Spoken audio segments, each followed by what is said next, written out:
Oh, I see what you Hello and welcome to Deep Dives with New Perspectives. Good morning, Merrylin. How are you today? Good morning, Michael. I'm in pretty good shape. Another bright sunny day in Santa Fe with clouds. Maybe we'll get some precipitation, maybe Might not. get a storm tonight, they say. And then we got sun.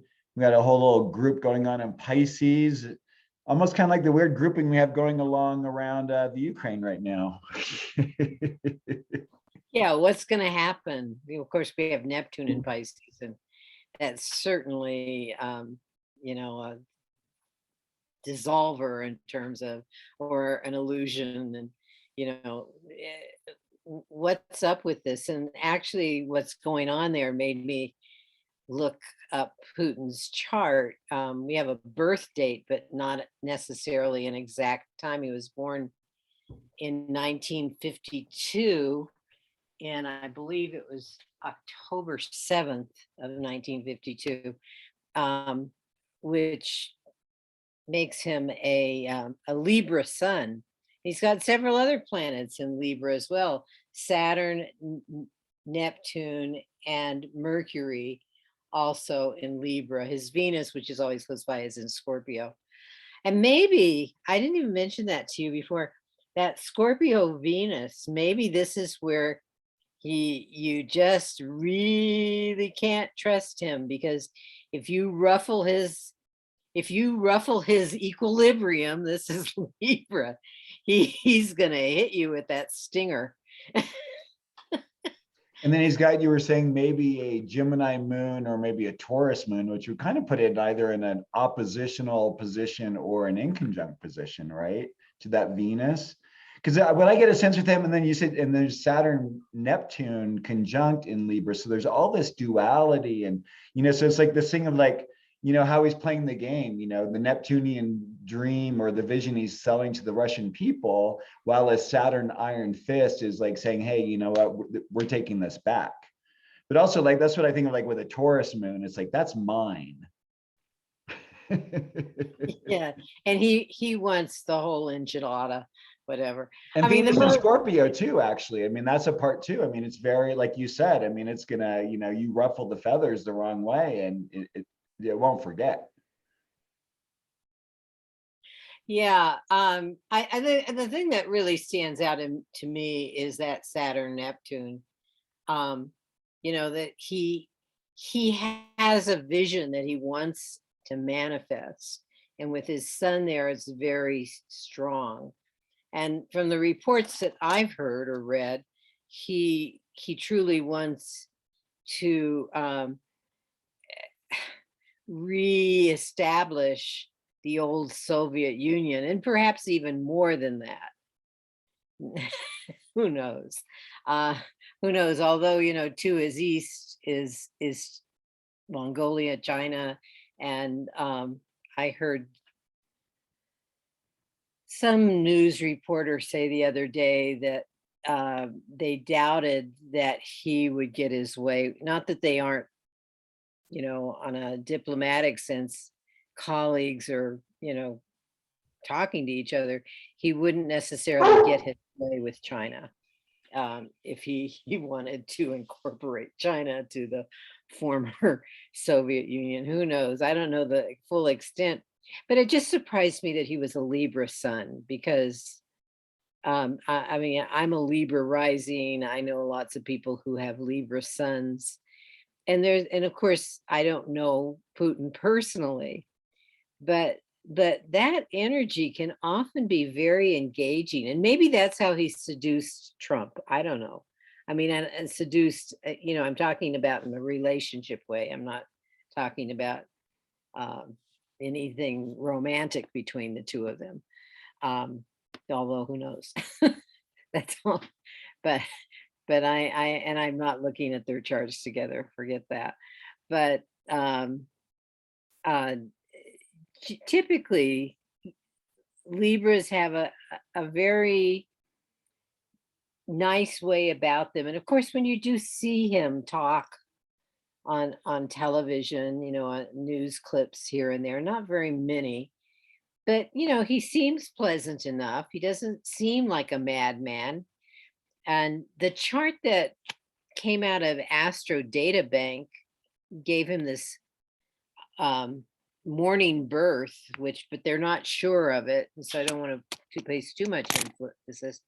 But if it's near the reality, he would have this sun in the 12th house, and that is a very difficult place for somebody to have their sun, because it's hard for that person to really settle on a single goal.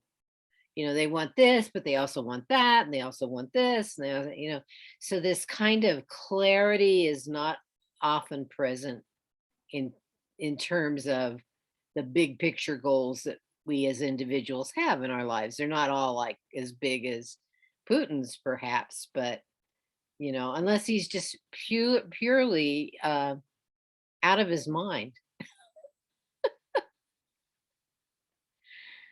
I don't know. But it's also a whole different way. I mean, in the ways in which Russia is its own self, so here we are in the United States in the same way. I mean, it's all these collective stories we tell ourselves, right?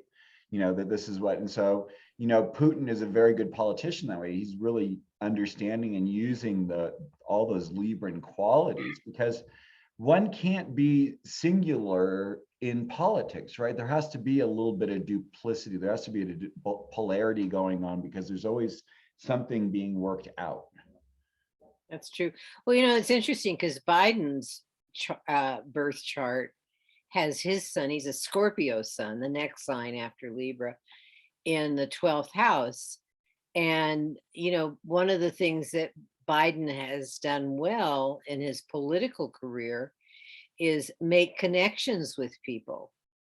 There's sort of like the walls and the barriers in politics. If you really want to accomplish something very big, you have to kind of have permeable boundaries. You have to think about the things that you really wouldn't want, but how might you want them, and in what situations might you want them.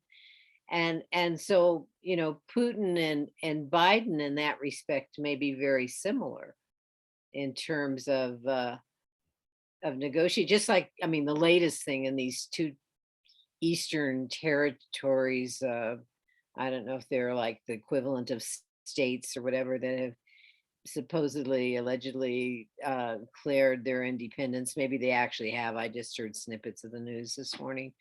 And so he's gone into those regions. They seem to be favorable to the Russian, whereas the news is reported that many Ukrainians are not. And I traveled in that part of I've actually traveled in Ukraine.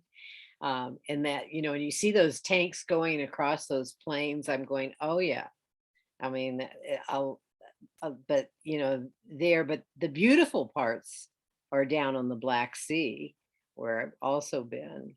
And of course, Russia's already, a few years ago claimed Crimea.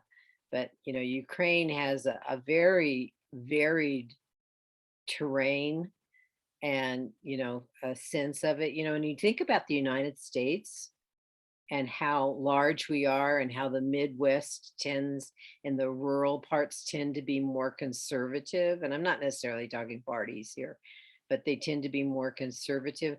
And there is that element in Ukraine, like Kiev is just Kiev is sort of like at the time we called it a Russian Paris.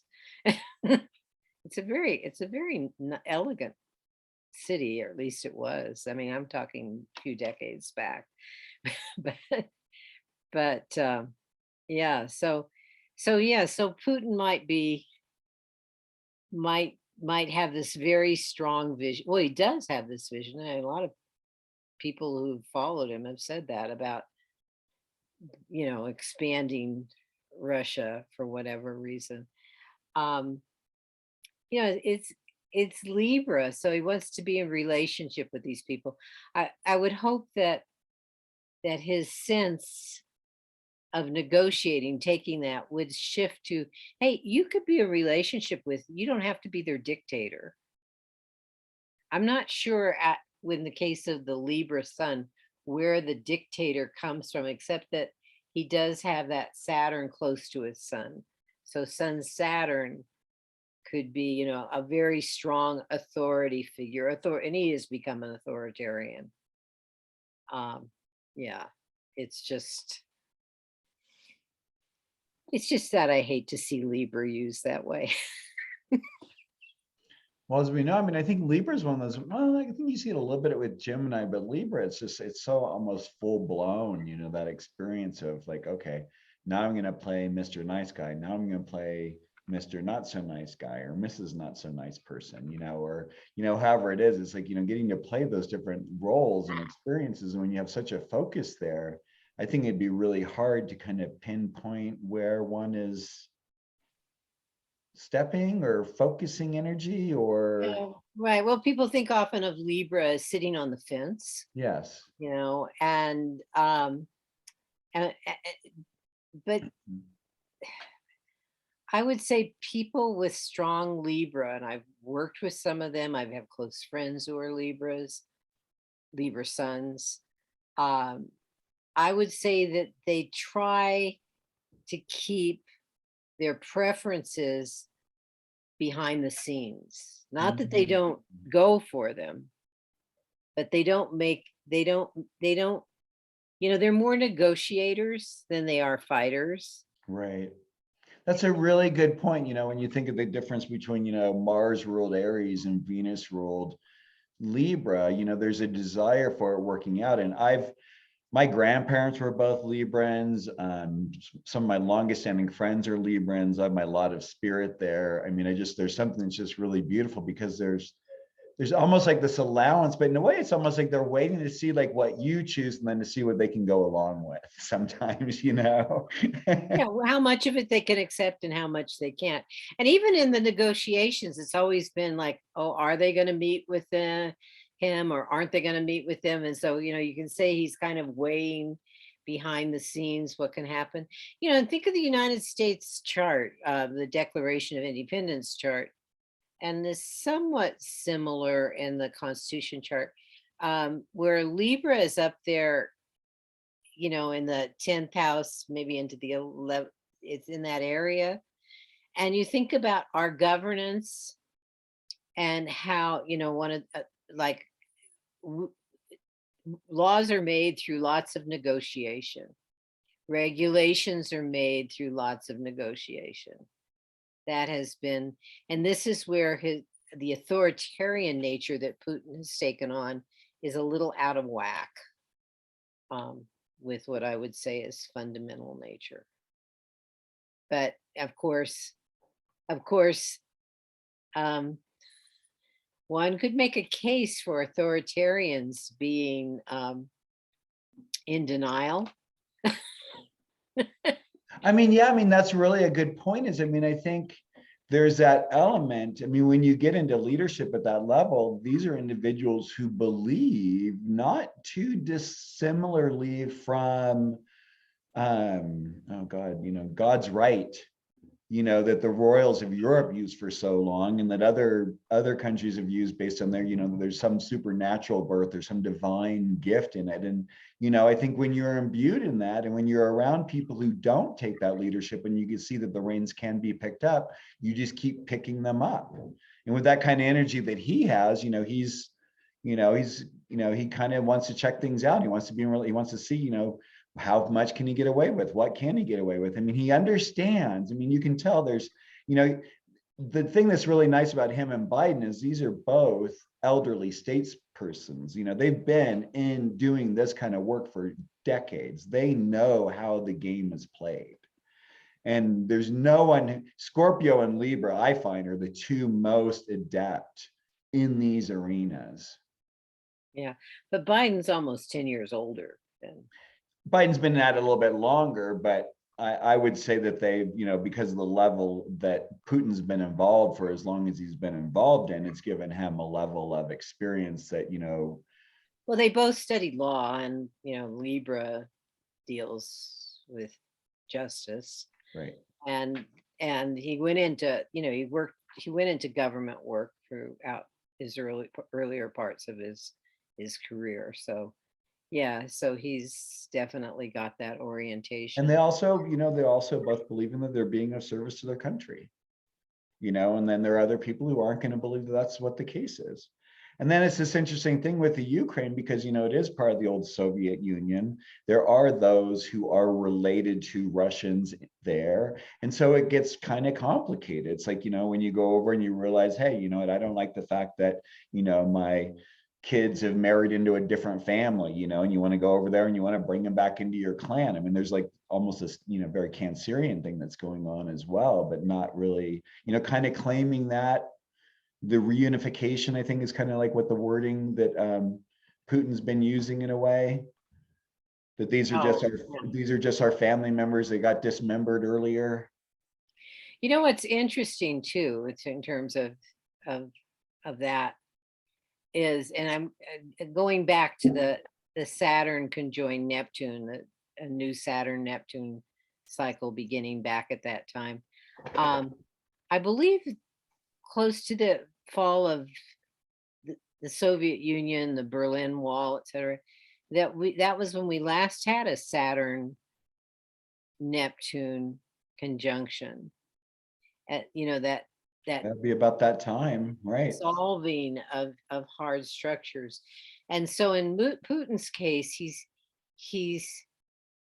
he's sort of shifting the Neptunian energy. I mean, perhaps dissolving an image of Russia solely as Russia, but the whole, the upside of Neptune, aside from dissolving, would be that unifying, bringing together. And so there is a belief on his part that all of those Soviet Union countries should be brought back into the fold. But they weren't in that fold for very long. No. And So probably not by their own choice either. right, well, traveling throughout Eastern Europe, I would say, like the former Czechoslovakia, it's divided now, but I remember being there, and in Hungary too. It was, and I thought, oh, we should have helped them in 1960. They wanted out. And it was being there, and this is just kind of an energy sense for me of meeting people who live there and watching them and seeing how they were. I felt for that area very strongly. And I would love to hear, I haven't pursued looking online for any news. Maybe the BBC has it. What are the reactions and interesting, because President Hungary is ruled by an authoritarian right now. But what are their reactions in the Czech Republic, and what Slovenia, what are their reactions to this? It would be very, very interesting to hear, because if he's using that Neptune in a sense of unifying for that, it's like a pipe dream. Then it's like, hey, wait a minute, the likes of Stalin tried to do that before and it didn't work, didn't last. So are you sure you know what you're doing?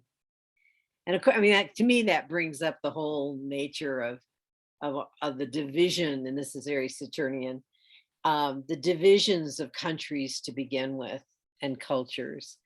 If in this era of life on the planet Earth, we eventually are able to go out into space and inhabit, and I'm thinking like a Star Trek kind of thing, inhabit other bodies, not necessarily even in our own solar system, maybe within the galaxy of the Milky Way. Earthlings, you can have your little cultural pockets, but it would seem, and I guess this goes back to my watching Star Trek days, it would seem that Earthlings would need to be unified socially and politically. That some of this is madness. And I think that's a lot of, how the Europeans feel. I mean, enough war. We don't need any more war. And the in our hemisphere, the North America with South America hemisphere, doesn't I mean, we're not excited about getting involved in more wars of that nature. So there is also this larger, to me, larger uh, impetus to bring us all together and not, not deal with, and this is a Libra thing, to negotiate and not bring things to the use of armed forces. Well, and that's the thing with Saturn and Neptune, how do you use it, but how do you set up the structure in a healthy way and use the allowance? Because the thing is each one has their own pitfall, right? You can either fall into the idealism in Neptune and follow a pipe dream that not everyone else is interested in, or you can also rule with an iron fist by Saturn and say this is the only way. And that, those two together and that don't really allow for much flexibility. But if you sit there and go, hey, you know what? Like esoterically, we look at this combination as being right human relationship. I mean, really, setting up boundaries and healthy rules that are right and allowing for the larger consciousness of the individual who's involved. Yeah. Well, I don't have anything more to say about the Soviet Union or Putin at this point, but I, that it makes me kind of think of the United States chart, where Saturn is in Libra and Neptune is in Virgo. They're, in adjacent signs, but not making any strong aspect to each other. And this might be where, because we've had our own, what did they call it? I'm thinking of Madison and the what did they call that doctrine in the early years? What? Oh, you were whispering to me? Sorry, I sound Lily to get out of the plants. Oh, okay. The Monroe Doctrine, was it the Monroe Doctrine? Yes, about, not really making sure that, like, other nations across the oceans didn't try to invade the Western Hemisphere, both continents, North and South America, in that respect. And we fought some wars over that.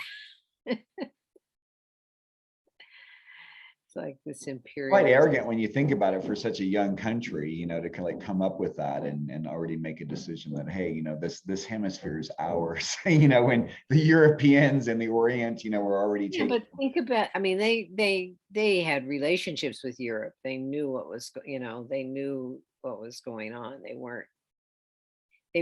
It took a long time to get from North America to Europe. I mean, it was quite the journey. What, over a month or more, and yet they weren't ignorant of what was happening in that respect. Yeah. Well, so, that's 222 2022, an interesting numerological thing. Oh my goodness, what does that say to you? I don't know. I think just kind of goes along with duality, right? We were just goes along with Libra. Sorry? Goes along with Libra.